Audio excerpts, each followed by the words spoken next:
안녕하십니까. 이현종 기자의 분기탱천입니다.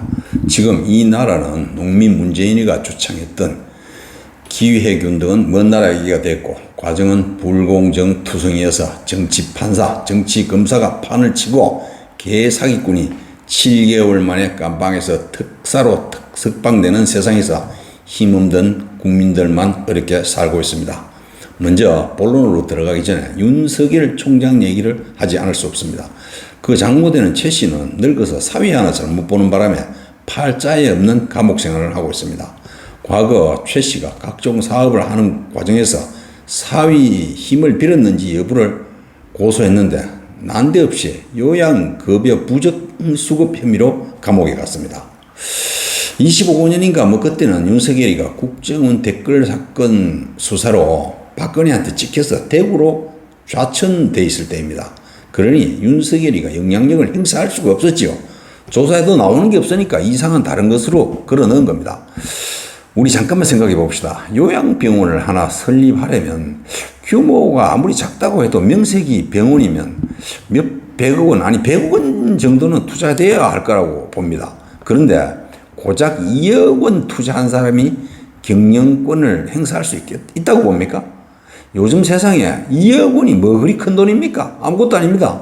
그리고 몇 차례나 무혐의 처분을 받았던 사람이 어떻게 시혜령을 받는지 참으로 이상합니다. 지금 우리 법원은 거짓말쟁이로 찍힌 친여권 사람으로 백일하에 드러난 그 김명수가 대법원장으로 있는 곳입니다. 더 이상 긴 말이 필요 없을 것 같습니다. 윤석열 총장은 앞으로 어떤 어려움이 닥칠지 모릅니다. 그에 대한 철저한 대비가 있어야 합니다. 변호사들이 주축이 되어서 정치적 난관을 타개할 수는 없습니다. 변호사를 앞세우면 안 됩니다. 저는 개인적으로 변호사 집단을 정치인 집단보다 더 문제가 있는 그런 곳으로 봅니다. 즉 공부 잘하는 사람만으로는 안 된다는 겁니다. 그보다는 세상 이치를 꿰뚫고 창의력 있는 사람이 필요합니다. 정치적 경험과 역량이 뛰어난 사람들을 중심으로 캠프가 구성돼야 합니다. 흑색 선전은 다 그럴듯합니다.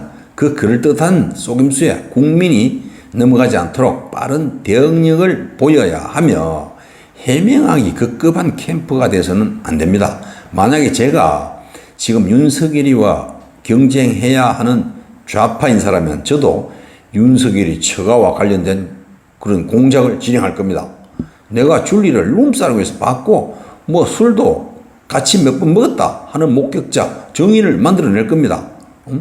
그런 일이 생긴다면 이쪽에서는 절대 그런 일이 없었고 나는 줄리가 아니라고 해명해도 가짜는 그때 나하고 동석했던 줄리가 맞다고 우깁니다. 그러면 국민은 반신반의합니다.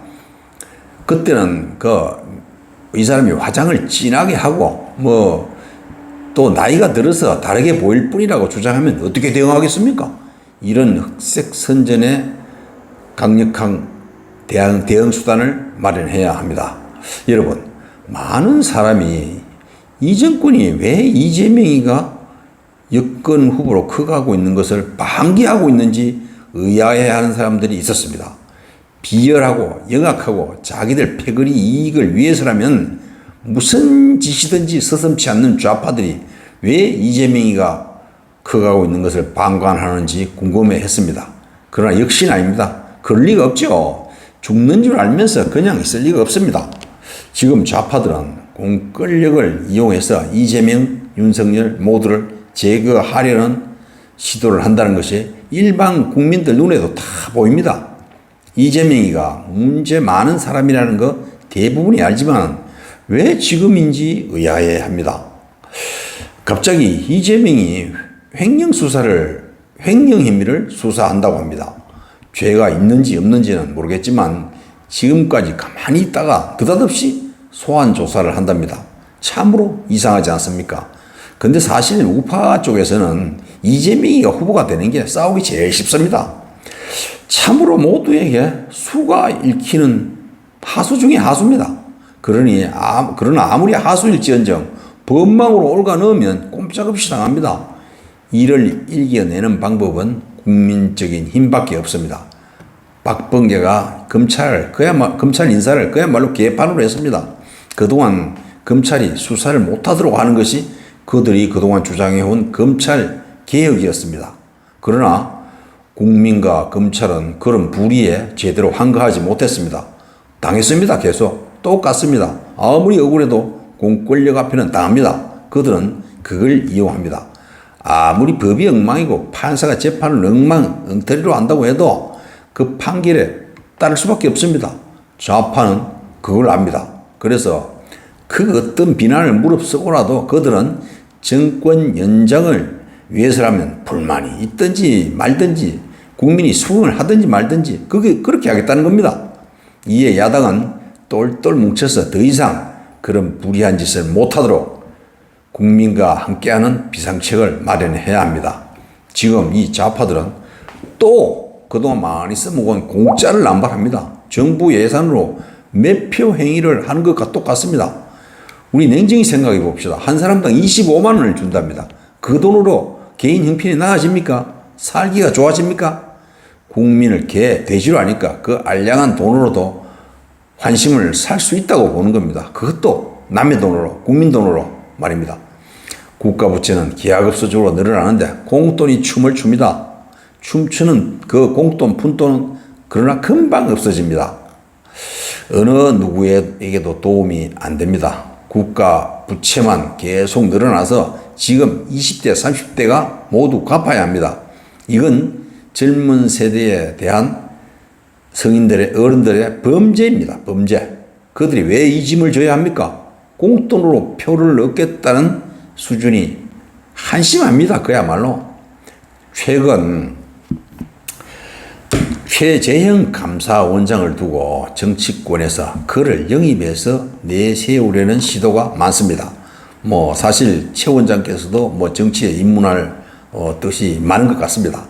한간에는 휴먼 스토리가 많고 개인적인 허점이 거의 없어서 경쟁력을 크게 보는 사람이 많습니다. 거기에다 점잖은 인품도 상품 가치를 키우고 있습니다. 그러나 그 점잖음을 이용하겠다는 생각으로 그분을 바지 대통령으로 삼겠다는 시도를 하는 세력이 있다고 합니다. 좌파들이 농민 문재인이를 이용해서 지네들이 실권을 행사하는 것과 흡사한 모양이라고 할 수 있습니다. 그런데 그런 생각을 하는 사람들은 정신 차려야 합니다. 실제 그런 자들이 있다고 해도 그런 시도는 반드시 실패할 거라고 봅니다. 여러분, 개인적으로 각자가 최재형 전 원장을 한번 보고 판단해 봅시다. 강단 있는 분 같지 않습니까? 그 사람이 만약 대통령이 된다고 해도 지금 농민 문재인처럼 하겠습니까? 절대 그분은 그렇게 흐리멍텅하게 안 합니다. 선거 과정의 공로는 인정하겠지만 자신의 권위에 도전을 하는 행위는 절대 용납할 사람이 아닙니다. 공과 사를 구분할 줄 알고 아닌 것은 아니라고 할 줄 아는 사람이라는 걸 아는 사람은 모두 다 압니다. 인상만 봐도 압니다. 행여 그런 시도를 하는 사람이 있다면 당장 포기해야 합니다. 자유우파의 진정성을 국민들에게 알려서 국민 고열을 짜내는 좌파 약탈 정권을 몰아내는 데 힘을 합치도록 해야 합니다. 감사합니다.